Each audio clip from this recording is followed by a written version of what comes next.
A telecommunications and media provider, Cogeco, plans to launch wireless services in Canada. Just announced first quarter results. So let's talk to Frédéric Perron, who is the CEO of Cogeco Communications. Frédéric, thank you very much indeed for joining us on the show. We'll just talk about Cogeco Communications, if that's okay, and not the smaller affiliate, Cogeco. Just looking here at your revenue in the latest quarter, pretty evenly split between Canada and the United States at a bit more than 360 million in each jurisdiction. Can you remind us, what do you do in Canada, first off? How do you make money? Sure. So our business, Andrew, and first of all, it's good to be here. Thanks for having me. Our business in the United States and Canada is pretty similar. We offer home internet, home television, home phone. We've now launched wireless services in the United States as well, and we're getting ready to launch wireless services in Canada over the coming quarters. That's interesting. So we're going to have another wireless player in Canada. We've got Cogeco, we've got the big three incumbents, and you're coming in now. Yes, and we know Canadians want more choice. We like to think of ourselves as a refreshing alternative to the big three, and we'll keep bringing competition to Canada. What will you do? You will be competing with our parent company, BCE. What will you do differently in cell phones? We will focus on offering mobile services to our existing wireline customers. We got good customer satisfaction results on our wireline business. Consumers do like the fact that we operate in rural and semi-rural communities in Canada, that we are an alternative to the big three, and now we'll be able to bundle their products with wireless as well. Will you be a discount operator? We will provide good value for money the same way we do on our wireline business. You're keeping it close to the vest there on your actual pricing strategy, it sounds like.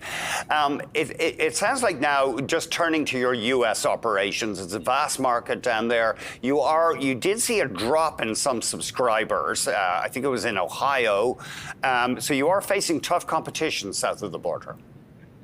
The U.S. market has been challenging for a few quarters already. What we are proud of is that we were the first Canadian telecommunications provider to enter the U.S. market in such a significant way about 12 years ago. So we've had a chance to learn the U.S. market and be ready to face the headwinds that we see in the market. So what's actually happening now is customer losses that we've had in previous quarters are now reducing. And you mentioned Ohio. That's a business we acquired a little while ago, and we're almost on the verge of turning positive with that business.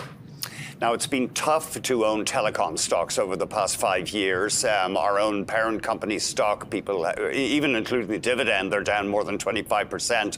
I'm looking at CCA, Cogeco Communications. People are down, even including the dividend, about 33%. If we look at a 5-year chart, it won't show the dividends, of course. So it has been tough to own CCA over the past half decade.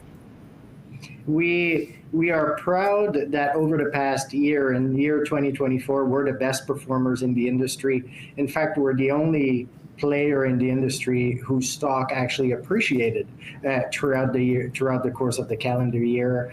We see ourselves as having much more growth headroom in front of us because we're smaller, because we're cross-border, and because we're just entering wireless, which is an area that's saturated for some of the other players. That's interesting. Your stock is up over the past year, and it looks to me from my screen right, you're dead right, it's the only one. What about the US, though? Will you at some stage decide, look, we just don't have the scale? Would you ever see yourself pulling out of the US? It's been 12 years that we're in that market, and we've proven that we can make that scale work. We're proud of being dual country. We've just actually merged our US and Canadian businesses with great result. So we're proud of being present in the US market. Your dividend yield just under 6%. What is your dividend policy? Do you increase the dividend periodically? We grow it progressively, steadily every year. We just announced a few months ago that we're growing it again by 8% for this year. And tell us, we're looking at a comparative chart, and sure enough, you have outperformed BCE and Rogers, certainly over the past year. With your wireless services, though, will you, to use the expression, piggyback on the networks of the incumbents? We will. So our IT backbone is provided by Eastlink, which is in the Maritimes, and as it relates to the network, it's actually one of the big three wireless carriers in Canada that's providing us access to their network.